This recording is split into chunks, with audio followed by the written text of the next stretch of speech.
नमस्कार। चरक आयुर्वेद क्लासेस के इस ऑनलाइन सत्र में आप सभी का स्वागत है। और आज हम लोग चरक चिकित्सा का 15वां अध्याय जो गृहिणी चिकित्सा अध्याय है उस पर बात करेंगे और देखेंगे किस प्रकार के प्रश्न प्रतियोगी परीक्षाएं में पूछे जाते हैं और हमें उन्हें किस तरह से तैयार करना है।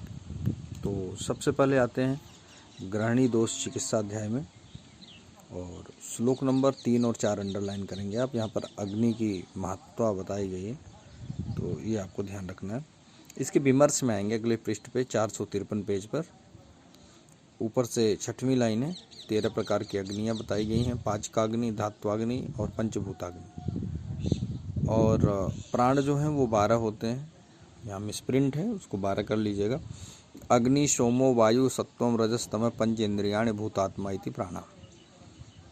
श्लोक नंबर 5 पर आएंगे। जठराग्नि का महत्व बताइए। यद अन्नम देह धातु जो बल वर्णादि पोषकम तत्र अग्नि हेतु आहारात न ही अपवाद रसादया। फिर 6 नंबर, 7 नंबर, 8 नंबर यहाँ पर आचार्य बता रहे हैं किस तरह से जो आयुर्वेद के अनुसार जो पाचन की प्रक्रिया है किस तरह से होती है। तो श्लोक बहुत महत्वपूर्ण है, अंडरलाइन करेंगे। अन्नम आदान कर्मा तु प्राणः कोष्ठम प्रकर्षति। तो अन्न को शरीर के अंदर ले जाने का, कोष्ठ में ले जाने का काम प्राणवायु करती है। तद्रवई भिन्न संघातम स्नेहेन मृतागतम समानेन अवधूतो अग्नि उदरया पवनोद्वह काले भुक्तम समम सम्यक पचति आयुर्विवृद्धे एवं रसमलायान्नम आस्यस्थम अधः स्थित पचते अग्नि यथा स्थाल्याम ओदनायाम अमु तंडुलम। तो ये आप लोगों ने फिजियोलॉजी में और उसमें पढ़ा है कि जिस तरह से एक बर्तन में चावल और पानी रख दी जाए और नीचे से अग्नि जला दी जाए तो उसका पाक होता है, उसी तरह से जठराग्नि लिए गए आहार का पाचन करती है। तो आप इसका अवलोकन करेंगे। एक प्रश्न पूछा जाता है कि जो आहार पाचन प्रक्रिया है या जो अग्नियों का क्रम है, सबसे पहले जठराग्नि की क्रिया होती है, फिर भूताग्नि की, फिर धात्वाग्नि की। ये प्रश्न पूछा गया है ना। फिर आगे आएंगे, यहाँ पर अवस्था पाक की बात हो रही। श्लोक नंबर 9, 10, 11 अंडरलाइन करेंगे। अन्नस्य भुक्त मात्रस्य षड्रसस्य प्रपाकतः मधुर आद्यात कफो भावात फेन भूतम उदीर्यते। तो ये मधुर अवस्था पाक है जिसमें कफ की उत्पत्ति होती है। फिर है परम तु पच्यमानस्य विदग्धस्य अम्लभावत आस्य च्यवमानस्य पित्तम अच्छम उदीर्य। तो अच्छे पित्त की उत्पत्ति या बाइल की उत्पत्ति यहाँ पर बता रहे हैं, ये अम्ल अवस्था पाक है। फिर पक्वाशयम तो प्राप्तस्य शोष्यमानस्य वैनिना परिपिंडित पक्वस्य वायु स्यात् कटुभावतः। यहाँ पर ये कटु अवस्था पाक है, यहाँ पर वात दोष की उत्पत्ति होती है। फिर मन के अनुसार अगर आहार लेते तो क्या होता है, 12 नंबर का आपको हिंदी पढ़ना है, 12वें श्लोक का, कि अगर इष्ट गंध वर्ण उसका है तो इंद्रियों की तृप्ति होती है। 13 नंबर, 14 नंबर अंडरलाइन करेंगे। भूताग्नि का कार्य बता रहे हैं आचार्य कि भौम, आप्य, आग्नेय, वायव्या, पंचोस्माणा, शनाभशा। तो 5 महाभूत होते हैं, पंचभौतिक आहार होता है। तो हर महाभूत की अपनी अग्नि होती है। पंच आहार गुणान स्वान स्वान पार्थिवा दीन पचंती यथा स्वम स्वम स पुष्णंती देहे द्रव्य गुणा पृथक पार्थिवा पार्थिवा ने शेषा शेषांश कृष्ण। आचार्य कर रहे हैं कि 5 महाभूतात्मक आहार है, तो 5 भौतिक अग्नियाँ होती हैं अलग अलग और अपने अपने अंश का पाचन करती हैं। श्लोक नंबर 15 पर आएंगे। सप्तवी दे धात्वारु धातुओं द्विवम पुनः यथा स्वम अग्नि पाकम यांत्रिक इष्ट पदार्थ। तो 7 धातुएं होती हैं और उन जो धातुएं होती हैं तो आहार से 7 प्रकार की उनकी अग्नि होती है। 7 धातुएं, 7 धात्वाग्नियाँ। किट्ट और प्रसाद रूप में 2 तरह से पाक उनका प्राप्त होता है। फिर आगे आएंगे रसादि धातुओं का निर्माण कैसे होता है। तो रसाद रक्तम ततो मांसम मांसान में दास तत्व से अस्तनो मज्जा तथा शुक्रम शुक्राद गर्भ प्रसाद से। फिर आगे देखेंगे कि रस से स्तन्य बनता है, रसात स्तन्यम ततो रक्तम असिजा कंडरा सिरा, और रक्त से कंडरा और सिरा बनती है। मांसाद वसा त्वचा से, वसा और त्वचाएँ बनती है मांस से, और मेद से स्नायु, और मेद से स्नायु की उत्पत्ति होती है। फिर आगे आएंगे विमर्श में लिखा हुआ है कि 3 मत हैं जिनको हम न्याय कहते हैं। तो एक है क्षीरदधि न्याय, तो दृढ़बल ने दिया। केदारी कुल्य न्याय सुश्रुत वाग्भट ने दिया हुआ। खले कपोत न्याय सुश्रुत ने दिया हुआ। तो ये आप देख लीजिएगा। फिर आगे आएंगे आप श्लोक नंबर 18, 19 अंडरलाइन करेंगे। यहाँ पर धातुओं का मल बताया गया है। किट्टम अन्नस्य विणमूत्रम। देखिए 3 तरह के मल आप पढ़ते हैं, तो उसमें पुरीश और मूत्र आहार का मल है, और जो स्वेद है वो मेद धातु का मल होता है।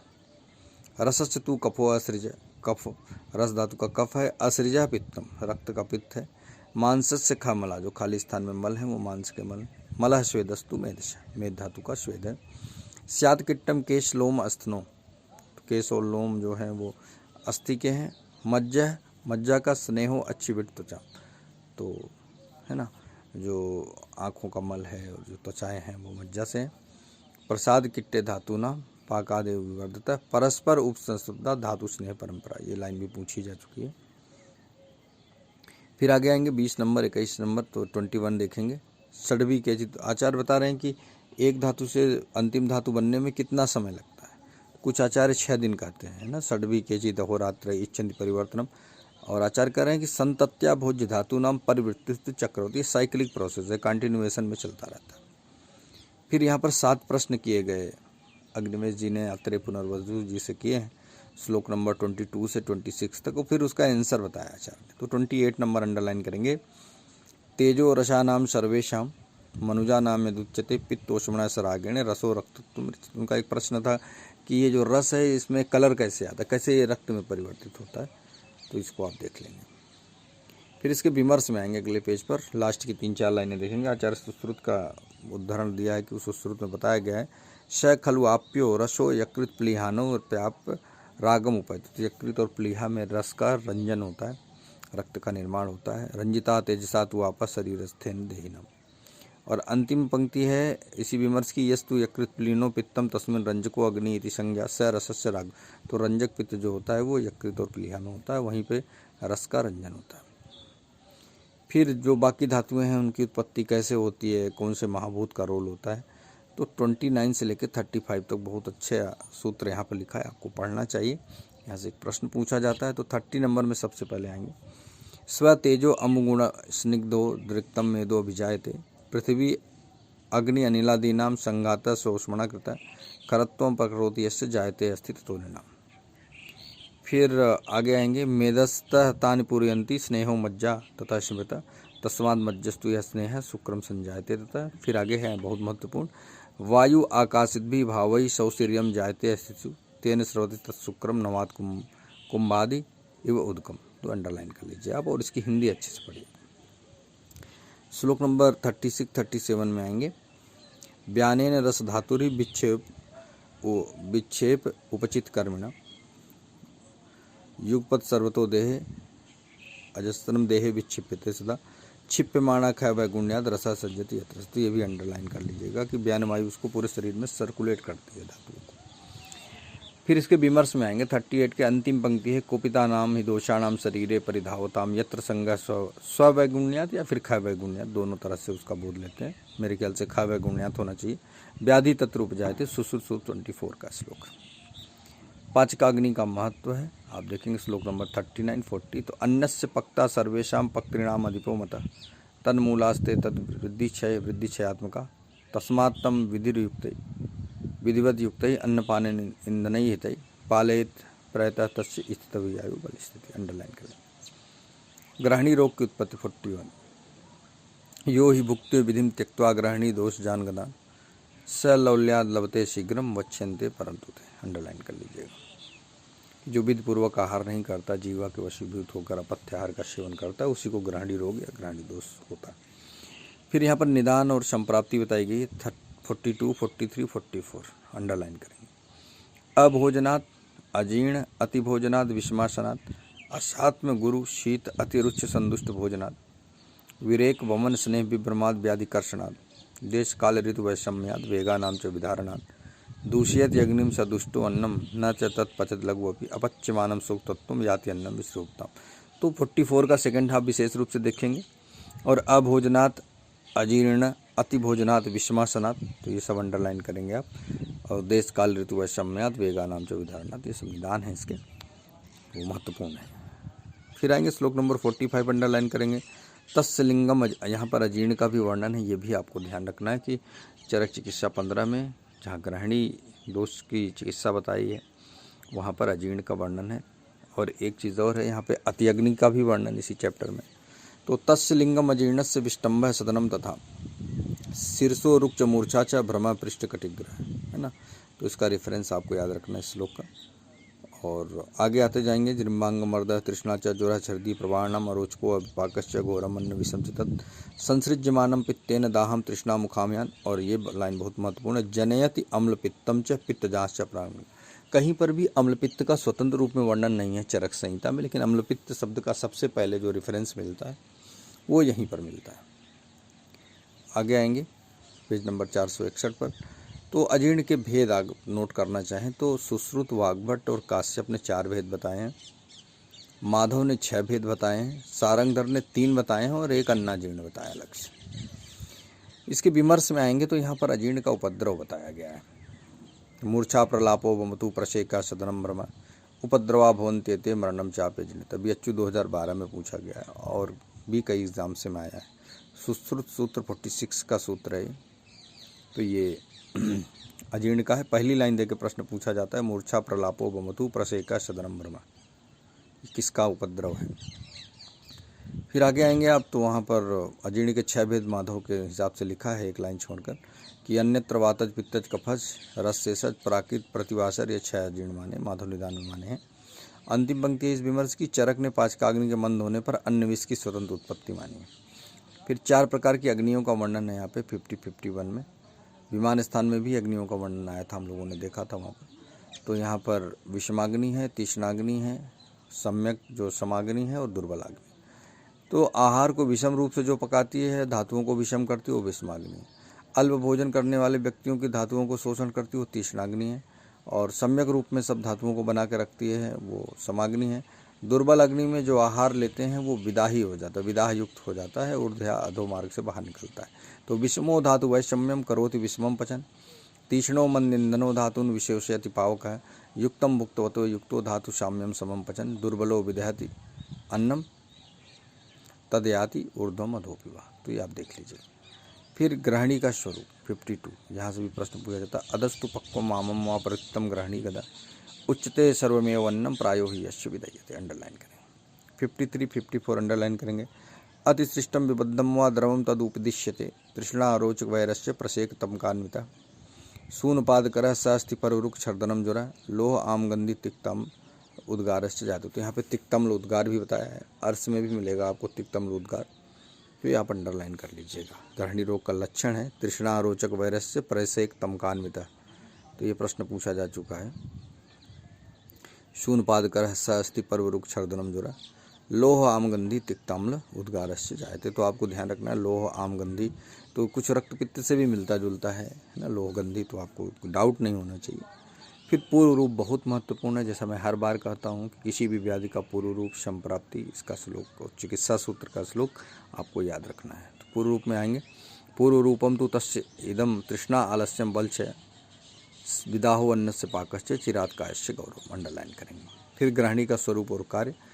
अग्नि अधिष्ठानम अन्नस्य ग्रहणात् ग्रहणीमता नाभि उपरि अग्निबलेन उपष्टब्देन उबृहिता अपक्वम धारयति अन्नम पक्वम सृजत पार्श्वतः दुर्बल अग्निबला दुष्टा तू आम में विमुंचते। अंडरलाइन करें। फिर ग्रहणी रोग के भेद हैं यहाँ पर। तो वातज पित्तज कफज सन्निपातज भेद से है ना, 4 प्रकार का है। हिंदी में मिसप्रिंट है, सही कर लें। सारंगधर ने ग्रहणी के जो प्रकार बताए हैं VPKS और आमज। फिर आएंगे श्लोक नंबर 60 का सेकेंड हाफ, 61, 62, 63। यहाँ पर वातज ग्रहणी है। तो जो वात प्रकोपक आहार विहार है, निदान है, उनका सेवन करने से वातज ग्रहणी होती है। कटुतिक्त कषाय अतिरुच्च शीतल भोजन प्रमित अनशन है ना, अति अद्वेग निग्रह मैथुन करोति कुपितो मंदम अग्निम संचाद्य मार्ट। फिर है तस्य अन्यम पच्यते दुखम सुक्त पाकम खरांगता। अंडरलाइन करेंगे। फिर है कंठा से सोपा क्षुत तृष्णा तिम्रम कर्णयो सोना। टिनिटस भी मिलता है, कर्णयो सोना है, ये भी प्रश्न आ चुका है। पार्श्व उरुवक्षण ग्रीवा रुजो अभिश्रम विसूचिका। अंडरलाइन। हृत पीड़ाकार से दौर्बल्यम वैरस्यम परिकर्तिका गृद्धि सर्वरसानम। सभी रसों को खाने की इच्छा होती है, ये प्रश्न पूछा जा चुका है। कहीं आप सन्निपातज में कन्फ्यूज ना हो, तो गृद्धि सर्वरसानम यहाँ पर है। जीर्णे जीर्यत च आत्मानम भुक्ते स्वास्थ्य उपाय चाहिए, भी प्रश्न आ चुका है। कभी कभी गुल्म में कन्फ्यूज हो जाते हैं आप। तो जीर्णे जीर्यत च आत्मानम भुक्ते स्वास्थ्य, जब वात प्रकोप का काल है उस समय ये बढ़ेगा, और जब आप उसका समन का उपाय कर देंगे तो कम हो जाएगा। स वात गुल्म हृदय रोग प्लीहा संकी च मानवा, ये भी प्रश्न पूछा जा चुका है। अभी आपने जब अर्श चिकित्सा पढ़ा था तो वहाँ भी था कि जो अर्श का रोगी होता है उसको हमेशा लगता है कि ग्रहणी हो सकती है उसको, ना 3 रोगों की बात हमने की थी। तो यहाँ भी ये इसका ध्यान रखना कि स वात गुल्म हृदय रोग प्लीहा संकी च मानवा, ये वातज ग्रहणी में। पित्तज ग्रहणी का निदान है तो पित्त प्रकोपक जो आहार विहार है। फिर आगे देखेंगे 65 का सेकंड आप अग्निम आप्लावयाद हंति जलम तप्तमिवाल। एक प्रश्न कभी कभी मन में आता है कि अगर पित्त का प्रकोप होता तो जठराग्नि मानदेय क्यों होता है, नहीं होना चाहिए। तो यहाँ पर आचार्य बता रहे हैं कि कितनी भी तेज अग्नि जल रही हो, अगर उसमें आप गर्म जल डाल देंगे तो जल का स्वभाव ही है अग्नि के विपरीत चलना, तो वहाँ पर वो अग्नि को बुझा देगा। तो उसी तरह से पित्त का प्रकोप होना जठराग्नि को बढ़ाने वाला नहीं है ना। जब निराम पित्त होगा तो वो हो सकता है सपोर्ट करे, लेकिन अगर वो प्रकोपित पित्त है ना, तो वो जठराग्नि के अनुरूप नहीं रहता है। तो वही उदाहरण दे रहे हैं, इसका हिंदी आप पढ़िएगा। फिर श्लोक नंबर 67, 8, 9, 70 तक अंडरलाइन करेंगे। यहाँ पर कफज ग्रहणी के कारण लिखे हैं और लक्षण लिखे हैं। संप्राप्ति तो भुक्त मात्र से च स्वप्नात् हंति अग्निम कुपितः कफ तस्न्नम पच्यते दुखम हृल्लास छर्दी अरोच का आश्य उपदेह माधुर्य काश स्टीवन पीनशा। और ये लाइन बहुत महत्वपूर्ण है। हृदय मन्यते स्नानम उदरम स्तिमितम गुरु, अंडरलाइन करेंगे। ये प्रश्न पूछा गया है। दुष्टो मधुर उद्गार है सदनम स्त्री सुआहर्षणम, ये भी प्रश्न है। सदनम स्त्री सुआहर्षणम है ना। भिन्न श्लेष्म संसृष्ट गुरुवर्चः प्रवर्तनम, और ये बहुत महत्वपूर्ण है। अकृशस्यापि दौर्बल्यम, रोगी दुबला पतला नहीं होगा फिर भी दुर्बलता होगी अंदर। आलस्यम च कपाल होगा। तो ये प्रश्न पूछा गया है, अकृशस्यापि दौर्बल्यम। फिर 3 ही अग्नियां रोग का कारण, क्योंकि समाग्नि से तो आदमी आरोग्य प्राप्त करता है ना। तो ये अंडरलाइन कर लेंगे 71 है ना। यश्च अग्नि पूर्वम उद्दिष्टो रोगानिक, जो विमान अध्याय था वहाँ पे 4 प्रकार की थी। तम चापि ग्रहणी दोषम समवर्जम प्रचच में, तो सभी ग्रहणी दोष का कारण केवल समाग्नि छोड़ के, है ना। 4 प्रकार की अग्नियाँ बताई थी। फिर त्रिदोषज ग्रहणी के लक्षण में तीनों दोषों का कारण मिलेगा, लक्षण मिलेगा। और साम ग्रहणी के लक्षण और उनकी चिकित्सा है। तो 73 का सेकंड हाफ अंडरलाइन करेंगे। वैसे तो लिखा ग्रहणी आश्रितम दोषम विदग्ध आहार मूर्छितम, अंडरलाइन करेंगे। सविष्टम प्रसेक करती विदाह अरुचि गौरवई। श्लोक नंबर 75 बहुत महत्वपूर्ण है। ग्रहणी रोग का चिकित्सा सिद्धांत है। लीनम पक्वास्यस्थम वापि आमम श्राव्यम शदीपनई शरीर अनुगते सामे रसे लंघन पाचे। आचार्य कह रहे हैं कि अगर पक्वाशय में है दोष ना, उदर में है दोष या पक्वाशय में, तो वहाँ पर आप दीपन और शोधन के साथ साथ आप श्राव्यम यानी विरेचन वगैरह भी करवा सकते हैं। लेकिन पूरे शरीर में अगर साम दोष हो, सामरस हो, तो लंघन और पाचन ही देना है, तो इसको ध्यान रखें। फिर पंचकोल पेया बताई गई है। वातज ग्रहणी की चिकित्सा में 77 का सेकंड आप देखें। दीपनी उत्तम सर्पी पाए तल्पशोभिषक, वातज ग्रहणी में विरेचन बताया गया है 79 में, आप देख लीजिएगा हिंदी उसकी। फिर 10 मूलाधिघृत है, त्रिउष्णाधिघृत है ना। पंचमूलाधिघृत और चूर्ण है, इनके नाम याद रखने। फिर आम और पक्व पुरुष की परीक्षा यहाँ बताई गई। देखिए अतिसार में नहीं बताया गया है, ग्रहणी में बताया गया है, ये भी आपको ध्यान रखना है। 19वां चैप्टर पढ़ेंगे आप, अतिसार चिकित्सा। तो आम और पक्व पुरुष की परीक्षा है यहाँ पर। तो श्लोक नंबर 94 देखेंगे। मजत्यामा गुरुत्वादिट पक्वातु प्लवते जले बिना अधिद्रव संघाते शैत्य श्लेष में प्रदूषणात्। और इसकी हिंदी देख लीजिएगा कि जो आम मल है वो नीचे बैठ जाएगा, ऊपर देखिए भारी होने के कारण नीचे बैठ जाएगा, और पक्व है तो ऊपर रहेगा, तैरने लगेगा। तो यहाँ पर इसका है, तो ये आपको ध्यान रखना है। फिर साम और निराम मल होने पर जो चिकित्सा है